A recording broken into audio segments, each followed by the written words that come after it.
Oke, siang Mbak Fitri, Bang Tommy. Ini terima kasih ya udah menyempatin waktunya kita sama saya. Ini saya cuman ingin mengetahui yang sebenarnya yang publik juga bertanya-tanya tentang mungkin awal mulanya gitu kan terjadinya penembakan di kantornya Mbak Fitri itu seperti apa sih gitu. Saya jawab ya. Ya.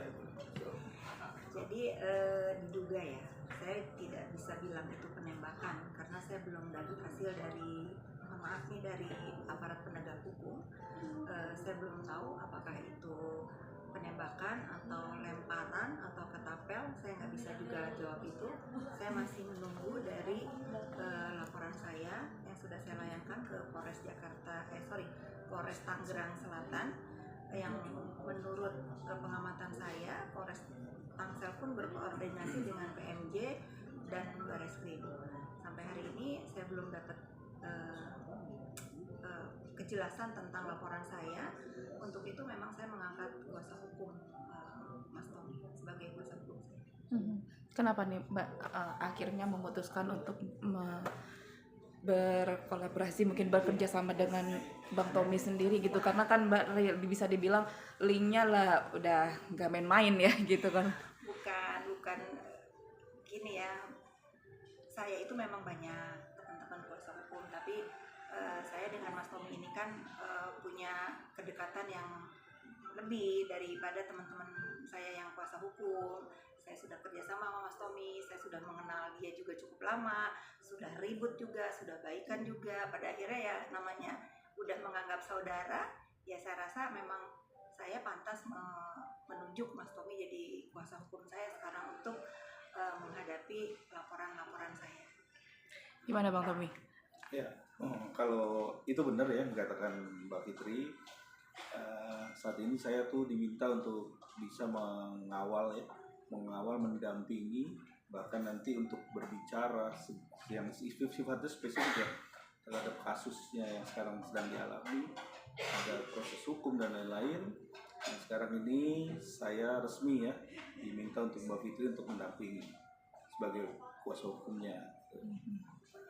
Untuk tadi saya jelaskan lagi mengenai adanya ancaman ya, itu kan ancamannya ada peristiwa yang terjadi di kantornya, itu betul. Kita juga sudah melaporkan kasus ini ke pihak berwajib, khususnya Tangerang Selatan dan sekarang ini juga sudah berjalan.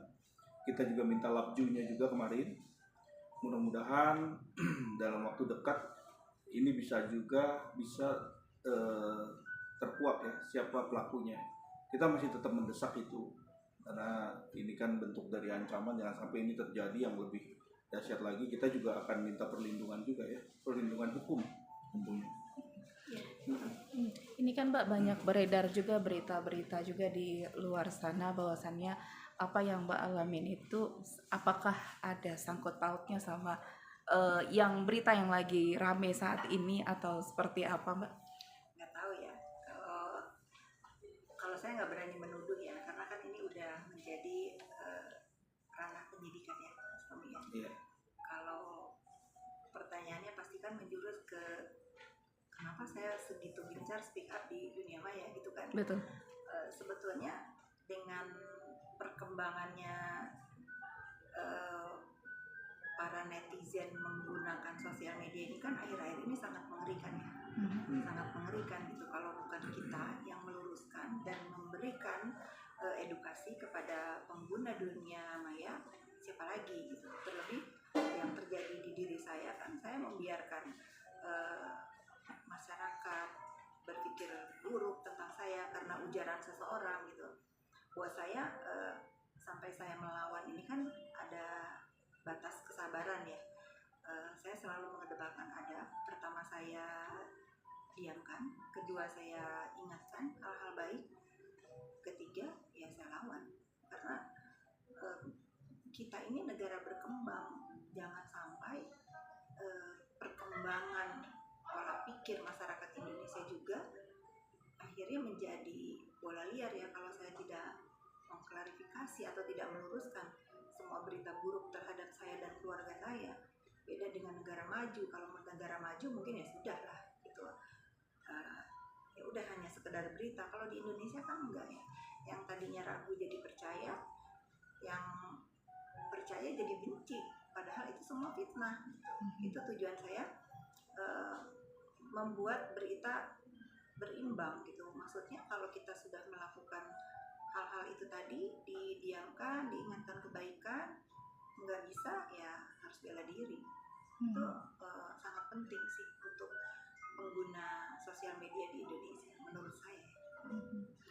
Mungkin kalau dari Bang Tommy seperti apa? Kalau menurut saya ya, kalau lihat di sini ini kan udah nggak sehat ya. Udah dibikin edukasi, dibuat undang-undang, bahkan pasal-pasalnya. Dan sekarang ini kan kalau kita lihat nih, orang memblasting dengan opini-opini yang menggiring, sehingga buzzer-buzzer ataupun netizen-netizen yang negatif itu membentuk opini yang sebenarnya mereka tuh belum tahu seluruhnya, baru kulitnya kan, belum tahu nih apakah ini ada kebenaran, ini faktual atau cuman ini adalah menggiring opini. Kan ini kan sekarang yang terjadi ini kayak gini. Nah makanya tadi benar dikatakan Mbak Fitri, ini edukasi yang disampaikan untuk bisa menjelaskan kepada publik ya di dalam dunia maya tadi, ini harus undang-undangnya tuh harus jelas. Karena kalau dilihat dari pasal 27 ya, ayat 3 ya, kita lihat ini kan mentransformasi, mendistribusikan, terus akhirnya diambil nih kan nama masyarakat. Nah akhirnya membentuk opini. Kalau kita lihat ini kan banyak hal-hal yang nggak sehat di situ. Nah, tentunya dalam hal ini Kemeninfo tuh harus membentuk tim ya, mana yang edukasinya membangun, mana yang edukasinya menjerumuskan orang. Ini jahat ini. Kalau saya lihat jahat sekali. Karena kalau nanti kita melaporkan ya kasus ini ya, kasus yang sifatnya adalah membentuk opini yang nggak bisa dipertanggungjawabkan, itu jadi juga saya kan udah memperhatikan, menganalisa siapa aja nih yang masuk ya kan, terus apa muatannya kan gitu. Nah ini kan juga dia membuat gimmick, membuat segimana rupa, sehingga yang diambil adalah cuman intisari opininya aja, tapi nggak melihat kebenarannya nyata. Nah inilah yang akan kita melakukan verifikasi yang berimbang. Tentunya ya nggak mau dong orang diinjak terus, kan orang berinisial siapa FS misalnya, tapi orang kan udah tahu gitu, walaupun dengan inisial lah begini ngomonglah seenaknya dia, semaunya dia ngomongnya, bahkan sampai ke keluarganya, sampai ke semua hal-hal tersebut ini adalah fitnah keji ya, fitnah keji yang saya lihat nih, fitnah keji yang artinya menggiring, membuat keresahan sampai juga ke keluarga, ke anak-anak. Ini juga sangat concern saya di sini melihat ini harus minta perlindungan. Karena apa? Karena kalau nanti sudah dilawan dan ternyata memang ini sudah tidak sehat, saya rasa ini harus ada upaya. Saya akan membentuk tim juga di sini. Kalau memang masih aja dilakukan oleh saudara NM yang dibelas terus menerus sehingga membuat keresahan, tentu kita akan melakukan upaya secepatnya, kita melakukan upaya. Jadi kita mau lihat dulu, Mbak Fitri, sampai detik ini masih ada taraf skala yang nggak mau ngelawan dulu, tapi akan membuat berimbang. Apa sih lu mau ngomong apa ya, tetap aja akan dilakukan verifikasi dan berimbang. Nah tapi di sini ingat bahwa seorang yang sudah batas kesabarannya sudah mulai nggak kuat, itu disitulah akan melakukan upaya. Tapi biar masyarakat Indonesia tahu dan bijak bahwa seorang yang sekarang ini sedang dilakukan adanya opini-opini dan lain-lain, ini ada batasnya, dan batasnya ini nanti akan kita lihat sejauh mana orang ini melakukan hal ini gitu. Ini kan udah nasihat gitu. Kak Fitri, mungkin kalau flashback ke belakang ya, yang kita tahu kan hubungan Kak Fitri juga dulu sama NM juga sangat baik, sangat dekat, sudah seperti keluarga, kakak adik, bahkan saya nggak mau ngebahas itu. Ini bukan masalah satu individu ya, ini saya melihat bahwa timbulnya kelompok-kelompok pembenci, di mana ada satu public figure yang followernya banyak, maka akan ada pembela, maka terjadilah kelompok. begitu dia berseteru dengan orang lain misalnya, di sini pun akan timbul kelompok pembela yang akhirnya apa, saling hujat, saling bully. Sampai kapan Indonesia akan mempunyai tontonan seperti ini? Saya tidak berbicara terhadap satu individu ya. Kalau saya itu nggak anggap, saya tidak pernah menyesali, saya pernah dekat dengan siapa, saya pernah membantu siapa, saya tidak pernah menyesali. Ini bukan masalah saya sama satu orang. Ini saya memberikan, kalau dibilang contoh kan ini bukan contoh baik sebetulnya, saya juga malu ini untuk dibilang contoh. Tetapi beginilah masyarakat Indonesia, netizen Indonesia disuguhkan oleh berita dunia maya ini yang menurut saya nggak akan sehat kalau kita tidak memperbaiki. Makanya kemarin saya mendengar ada wacana Komdigi ya, membatasi usia pengguna sosial media itu baik sebagai langkah awal untuk menyelamatkan generasi bangsa dari berita-berita unfaedah di dunia maya. Oke. Kalau begitu kan ini ya katakan buzzer ya, mungkin lebih ke kelompok-kelompok buzzer. Kelompok-kelompok buzzer Mengerikannya seperti lagi itu. gini loh, saya potong dulu. Mengerikannya lagi, Mas Tommy, sekarang untuk kita bikin komen negatif udah bisa dijual di marketplace. Satu komentar itu Rp200. Kita bisa bayangin 1.000 komentar aja baru berapa. Dan saya juga berharap nih ya untuk pemerintah khususnya, kalau misalnya ada berita apa menggiring opini, kita harus tahu. Saya rasa harus diedukasi penduduk Indonesia ini bahwa komentar yang hampir sama gitu, menghujat, membuli, ya harus dibuktikan gitu. Dan masyarakat jangan gampang percaya, karena untuk mengomentar atau berkomentar itu cuma Rp200 kalau saya lihat di di marketplace aja dijual. Dan banyak usaha-usaha yang menjadi mata pencaharian untuk memiliki account dunia maya hanya untuk menghujat gitu. Nah ini kan nggak pantas ya, maksudnya nggak lucu. Sekarang daripada orang misalnya kerja dari jam 5 sampai dari jam 9 sampai jam 5 sore harus naik kereta, harus naik apa, ya dia duduk aja di rumah, ciptakan aja itu akun-akun buzzer, ya nggak? Ya itu aja pekerjaannya, tinggal dijual tuh. Ke saya juga banyak yang begitu DM, kakak mau buzzer nggak? 1.000 komen sekian, buat apa? Nah ini menjadi hal buruk sih menurut saya terjadi di negeri ini. Orang punya mata pencaharian, bahkan jadi satu perusahaan hanya untuk ngebuzzer. Ini bahaya menurut saya. Iya. Ini kan Kak, dengan adanya buzzer-buzzer itu kan memang sangat berdampak banget ya Kak bagi kakak dan keluarga gitu. Ada nggak sih yang paling berdampak sekali Kak dengan adanya ini? Kalau gini ya, kalau buzzer itu tidak berdampak apapun dalam hidup saya. Saya bukan lawannya buzzer, tapi individu yang saya kenal, yang manusianya ada, yang berucap dan berujar fitnah, itu yang saya lawan. Saya tidak melawan buzzer ya. Mau misalnya saya berseteru dengan yang pendukungnya jutaan, saya nggak gentar. Karena mental saya bukan mental yang akan tumbang karena di buzzer. Saya head to headnya sama orang yang melakukan gitu. Makanya saya seperti memberikan contoh gitu. Kalau kita balik lagi ke tadi, kalau kita sudah memberikan adab dan kesempatan yang baik dan kita tetap diinjak, satu kata, lawan. Iya, harus dilawan ya. Karena yang namanya satu opini yang membunuh karakter seseorang tanpa ada dasar hukumnya, dia harus menerima akibatnya. Karena ini juga harus dijadikan satu role model di Indonesia tentunya.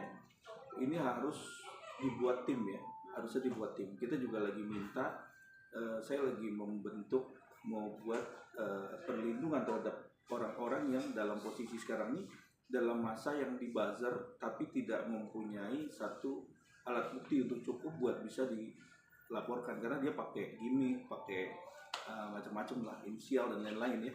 Nah itu yang kita harus sampaikan ke publik juga, karena ini kan bentuk opini membangun suatu persepsi negatif. Bahaya sekali nih kalau saya lihat. Nah, untuk itu makanya kita sekarang lagi minta bagaimana pemerintah tentunya bisa mengambil sikap ya, mengambil sikap terhadap hal ini, karena saya yakin dulu waktu zaman era Orde Baru itu nggak ada yang begini, Nggak ada ya. nggak ada yang begini. Bahkan ada orang yang membuzzer dan menjelekkan satu apalagi institusi ya, itu udah langsung disikat, nggak ada tuh, Langsung hilang ya. langsung hilang karena takut sekali, karena sekarang ini udah buruk ya, udah Kebebasannya buruk, kebablasan. kebebasannya kebablasan, tidak ada buffernya, tidak ada filter, dan sekarang ini dimakanlah sama orang-orang yang ya ibaratnya orang-orang yang sebenarnya tidak perlu dengan buzzer ini menjadikan satu opini yang bisa dipegang gitu loh. Karena harusnya faktual tuh harus benar-benar dibuktikan emang benar nggak dia melakukan itu harus pembuktian, jangan asal ngoceh terus orangnya dimakan buzzer inilah yang menguntungkan mereka. Jadi mereka nih diuntungkan oleh buzzer ini punya simbiosis mutualisme terhadap orang yang membentuk itu. Nah ini yang terjadi ini harus dibereskan. Saya rasa nih mungkin ya sebentar lagi surat kita nih akan kita minta surat. Saya setuju. Kita buat, kan kita lagi bikin tim, karena ini sekarang udah mulai nggak sehat, karena udah ada satu orang yang boleh berbicara lantang seenaknya aja di medsos, seenaknya aja dia ngoceh apa-apa, akhirnya dimakan buzzer itu membentuk opini itu, akhirnya yang dirugikan siapa? Ada yang dirugikan. Ini sekarang faktanya nih dirugikan. Kita juga nggak bisa diam aja. Ini nggak mungkin ini. Dan juga masyarakat yang benar-benar positif, yang benar-benar punya pendidikan ya terhadap media sosial, bijak ya. Bijak tuh artinya dia melihat dari sisi fakta. Itu nggak akan pernah dengar buzzer. Dan buzzernya harus dimusnahkan. Buzzer negatif ya, buzzer negatif yang tanpa tahu bahwa ini faktual atau enggak. Karena kalau yang namanya bicara mulutnya ngomong di medsos seenak udelnya dia, seenak ininya dia, ya itu boleh-boleh aja. Tapi kok sekarang ini gampangnya begitu gitu loh. Gitu. Itu yang sekarang saya lagi concern terhadap kasus giring opini ini terhadap orang bicara, ya giring opini banget itu. Dan akhirnya bunuh karakter seseorang yang sebenarnya orang ini baik, ternyata dibunuh sama dia segala macam akhirnya orang itu jadi dinilai jelek gitu di mata orang. Balik lagi sih, nggak semua orang mentalnya sekuat saya, sekuat keluarga saya, nggak semua orang. Tapi balik lagi masalah kelompok-kelompok, baik itu akun bodong lah gitu kalau istilah sekarang, walaupun memang ada akun yang memang orangnya ada ya, itu terjadilah kelompok-kelompok yang akhirnya saling membuli di dunia maya, dan dari situ bisa naik ke YouTube, ada YouTube channel yang benar-benar menyuguhkan keributan. Nah, saya setuju dengan Kom Diki untuk memang harus dibatasi, dan kalau bisa konten-konten seperti ini ya harus kalau ketahuan yang punyanya proses loh. Kalau take down kan agak sulit. Kalau orangnya ada, ini harus diberikan sanksi. Betul. Untuk menyebar kebencian ya, menyebar kebencian, fitnah dan lain-lain itu ya.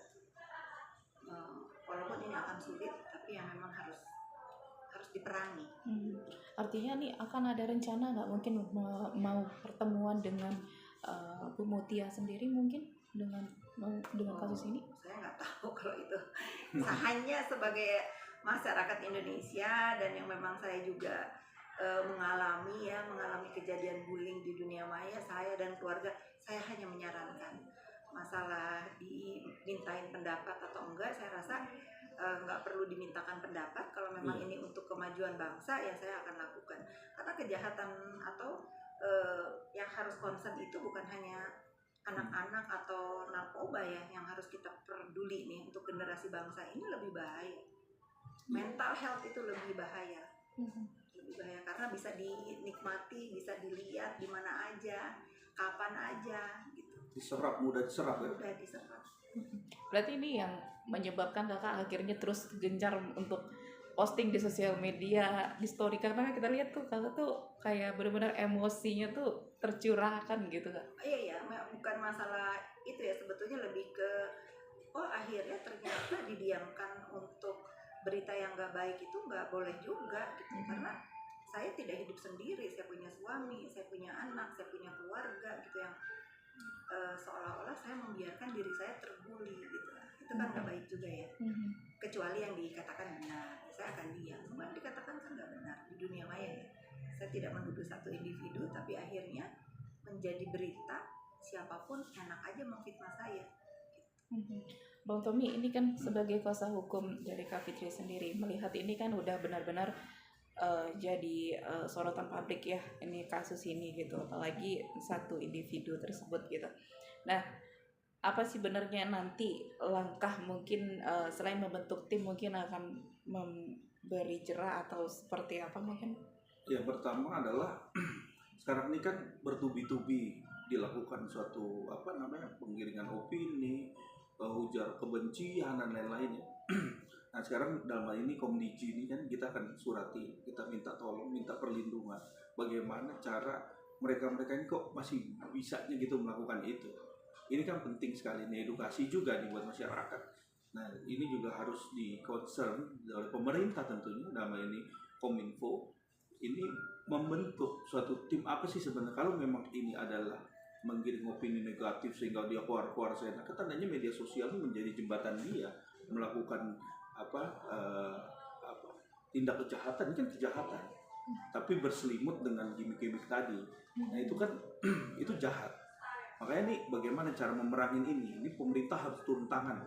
Saya minta sampai ke presiden pun, karena kita manusia dan memang yang pertama manusia punya hati nurani ya, dan yang kedua kita punya batas kesabaran ya, itu yang kedua. Yang ketiga, batas kesabaran itu kan ada limitnya. Bagaimana limitnya? Nah, pemerintah sendiri menjadi fasilitas terhadap media sosial ini juga harus punya sikap. Jangan terus semua di medsos begini-begini seenaknya, kayak gampang sekali gitu melakukan hal seperti itu gitu kan. Kan kita nih orang-orang berpendidikan, tahu hukum, tahu edukasi, tahu. Setelah dimakan dengan hal-hal negatif, mereka kan nanya, apakah ini kebenaran? Apakah ini cuman ini? Nah terus gampang aja orang. Terus nanti bisa juga dia mengkritik pejabat-pejabat negara. Kalau dia bisa mengkritik orang terus dia tidak ditindak ya dengan apa yang dia katakan itu tidak faktual, ini kan jadi bumerang buat pemerintah juga dong. Oh dia besok-besok dia bisa ngeritik seenak kudelnya dia. Oh dia yang ini begini, yang ini korupsi, yang ini sekian, seenak ngomongnya aja. Dan itu akan ditelan mentah-mentah oleh masyarakat. Nah itulah yang terjadi sekarang. Itu terjadi dan ini menjadi sudah banyak yang mengikuti. Akhir-akhir ini saya mendengar juga bahwa banyak influencer yang akhirnya onar aja gitu, ternyata tujuannya dibayar. Ada nominal yang dia terima gitu. Oh ya udah, kalau kamu nggak mau saya katain, misalnya kalau kamu nggak mau saya serang, ya kamu harus bayar saya. Atau sebaliknya, kamu serang aja dia, nanti saya kasih uang. Itu ada honornya. Ini mengerikan. Atau misalnya ada lagi, oke, kalau kamu misalnya mau aman, usaha kamu mau aman, ya kamu harus berdamai. Dengan apa? Dengan diperas gitu. Ini udah nggak sehat. Dunia maya di Indonesia sudah nggak sehat. Memang pemerintah harus bergerak. Karena apa? Karena ada contoh nggak baik di pengguna sosial media. Oke, Kak Fitri mungkin ngomong soal ini memang benar-benar sudah terlaluan yang kata Kak Fitri tadi ya gitu. Seandainya nih ada pertemuan mungkin mediasi, mungkin apakah Mediasi apa nih? antara Kak Fitri sama siapa? NM? Apakah saya nggak ada urusan sama NM ya. Saya tidak ke personal nih. Saya ke semua, karena saya diserang di dunia maya ini banyak yang nyerang saya. Tidak hanya NM gitu. Dan ini terjadi kelompok-kelompok. Karena apa? Terinspirasi. Dari siapa terinspirasinya masyarakat sudah tahu. Ya, saya terlalu jijik gitu. Masa jadi harus kasar juga, karena ini udah keterlaluan. Saya nggak mau disangkut pautin dengan satu individu itu. Ini saya berbicara untuk global, karena akhirnya banyak orang yang seenaknya aja menelan berita mentah-mentah, akhirnya membuli berkembang biak. berkembang. Berarti tidak ada kata damai dan tidak ada kata maaf. Saya tidak punya musuh. Jangan dipelintir nih ya. Iya. Jangan dipelintir ya. Mhm. Saya tidak pernah merasa punya musuh, dan saya tidak patut juga untuk membawa apa-apa gitu, baper gitu ke urusan yang lebih jauh. Kalau saya menunjuk Mas Tommy ini sebagai kuasa hukum saya karena ada ancaman di kantor saya. Kalau masalah ITE kasihan Pak Polisi. Ya, saya hanya benar kata Mas Tommy, mungkin ini Komdiki yang harus concern untuk menyelesaikan masalah ini. Ada yang bertambahan, Dok? Ya, intinya tadi yang dikatakan Mbak Fitri itu semua fakta ya, yang dirasakan, yang dialami sampai saat ini nih, terjadinya adanya proses hukum dan lain-lain, ini fakta. Nah, intinya sekarang ini bagaimana kita melihat dari segi proporsional. Jadi ngelihat apakah ini kebenaran, apakah semua ini cuma fitnah. Nanti kan masyarakat Indonesia tahu. Terus yang kedua, kita concern kepada bagaimana Komdiji ini punya peran penting loh ini, karena edukasinya dimakan, diserap oleh orang-orang juga di bawah umur. Anak-anak kita yang umurnya masih di bawah 18 tahun ya, semua pada bisa melihat di medsos semua keburukan, hujatan dan lain-lain. Itu udah nggak sehat, nggak seperti zaman dulu lagi. Jadi kayak kita ini sekarang udah dimakan oleh keadaan yang dimana semua orang bisa melakukan seenak aja, kejelekan, fitnah, keji sekali. Ini udah luar biasa. Kayak kita minta perlindungan warga negara Indonesia nih ya. Mbak Fitri sekarang ini dalam posisi yang perlu kita lindungi. Kenapa? Karena orang yang melakukan itu terus dia berulang-ulang terus sampai akhirnya udah nggak bisa lagi nih. Pemerintah tentunya di sini kan fasilitatornya pemerintah dalam hal media sosial, dunia maya dan lain-lain. Lebih ke gini sih ya Mas ya. Kalau tentu saya tadi akan ingatkan lagi, saya tidak peduli dan saya tidak juga berurusan dengan buzzer. Cuman kalau sekarang tidak diambil tindakan, akan ada fitri-fitri selanjutnya, diinjak melawan, dan dunia maya akan nggak sehat gitu. Bukan hanya yang mengeluarkan ujaran kebencian, akan ada orang yang menangkal itu, akan ada orang yang melawan. Ini sudah dilakukan oleh saya nih. Saya minta maaf juga kepada teman-teman pengguna sosial media. Ini juga menjadi contoh nggak baik juga sebetulnya. Tetapi ini adalah bentuk perlawanan saya. Karena apa? Untuk menuju proses hukum itu tidak mudah, ITE. Tidak ada yang bisa membela diri kita selain kita sendiri. Setelah ini akan ada keributan lagi ke depan. Kalau misalnya nanti si A ribut sama si B ribut sama si C, yang tadi saya bilang akan timbul kelompok-kelompok pembela. Ini yang harus kita antisipasi. Jangan sampai Indonesia ini disuguhkan berita-berita kebencian, bullying dan lain-lain karena diamnya pemerintah. Itu. Ya, Mas. Oke. Ada yang mau disampaikan mungkin Kak sama buzzer mungkin nanti. Ya, intinya harus bijaklah dalam menggunakan media sosial. Nah, itu juga penerapan hukumnya juga harus jelas. Jadi jangan kabur. Jadi walaupun kita pakai IE atau apapun lah, ya sekarang kan bentuk-bentuk lain-lain yang ada. Yang ini yang ngelesnya ya. Nah, itu dalam hal ini bagaimana pihak Komdiji berkaitan dengan pihak kepolisian, pemerintah tentunya, ini membentuk tim orang-orang yang melakukan tindakan-tindakan tersebut benar-benar ditegakkan hukum itu. Jangan terus nanti begitu kita laporkan harus ada ahli bahasa, ahli digital dan lain-lain. Itu terus akhirnya nanti kasus ini nggak fokus, nggak bisa selesai. Nah, ini yang terjadi seperti itu. Betul. Itulah.